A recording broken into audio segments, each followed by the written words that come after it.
Welcome back mga kaibigan. Pag-usapan natin ang All-Star sa Korea at Japan. Nagliyab si Arvin, kumamada si Navarro at nakansyawan po si KQ at Francis Lopez sa slam dunk contest sa Japan.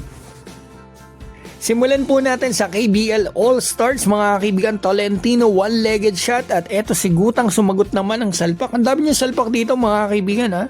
At eto si Navarro, napakadami niya nagawa rito. Bibilangin natin mamaya. Nandito pala si Ren sa bando, hindi lang siya nakalaro kasi injured. Sayang si Tamayo din, injured din.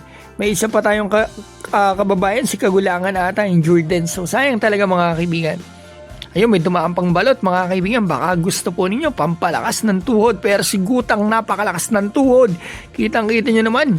Lumipat si Justin Gutang. Talagang nice one. Kalaban nila dito mga rookie. Pero syempre selection pa rin yan. Mga may talent din yan. Pero kung gugustuhin ng Gilas talaga, yung mga players natin dito, may Albano pa at Gutang, ay kaya nila itong tambakan. Pero kontrolado naman nila yung game. Pinapabayaan nila makaabot.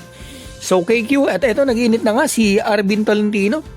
Scoring machine talaga to. Grabe rin ang kamay nito. Consistent talaga yung shooting ng batang to. So yan makikita natin. Figueroa, bagong player natin dyan. So nakalimang 3-point ata rito. Grabe. Etong si Tolentino.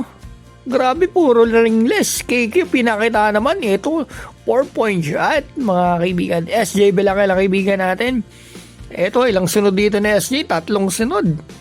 Gusto niyang ilagay ang pangalan niya sa scoreboards. Ayan, makikita natin. Kinantyawan na ng 2 small. Pero yan, kaibigan niya. Nasutan nga siya kanina nung kalaban. Siya pa yung kumantyaw. Siya yung nasikuran. So, ito tingnan natin. Navarro for dunk. Ito, SJ Belangel again.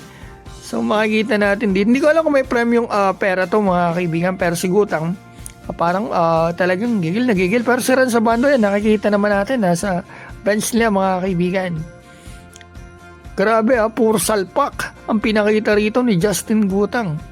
Hindi ko sure kung ito ay 6'4 or 6'5 ang height. I-comment nyo nga po sa baba. At ito si Navarro, napakadami niya nagawa. Siyang top scorer natin sa game na ito. Parang best player MVP. Napatayan pa ng ilaw. Muntik pang paabutin. Kung patay ang ilaw ay baka nakaabot ng mga yan.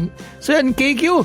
Ang ganda ng kantsaw niya doon. Yung kanyang trademark na kantsaw. Pero napaisip mo kalaban Tinon si KQ mga kaibigan. Ginaya siya. Nasar din siya Pati yung isa. Bali dalawang sa bench ng kalaban.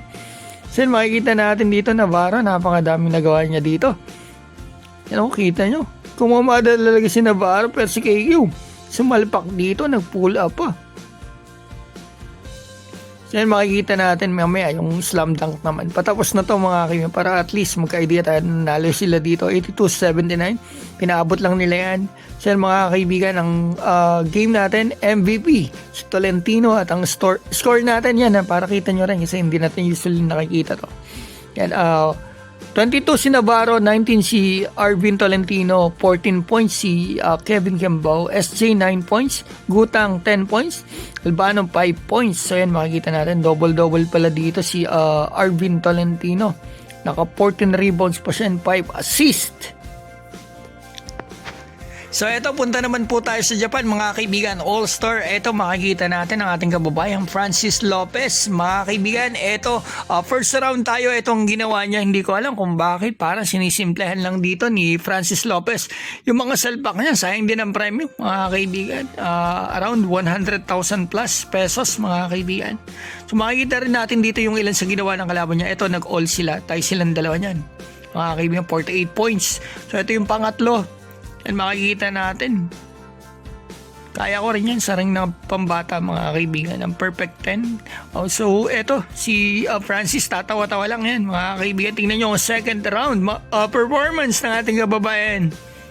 Ano masasabi nyo? Feeling ko hindi naman talaga tumodo itong si Francis. So eto, makikita natin second dunk din ang kalaban. Eto yung nag-champion mga kaibigan. Tingnan natin kung magkano ang premium mamaya. So yan, makikita natin si Ira Brown ata yan. So yan, nanalo. Yung teammate din niya mga kaibigan. Ang premyo, 300,000 yen. Sayang yun. Yan mga kaibigan, balita natin. Maraming salamat po. Sana one day sa Gilas.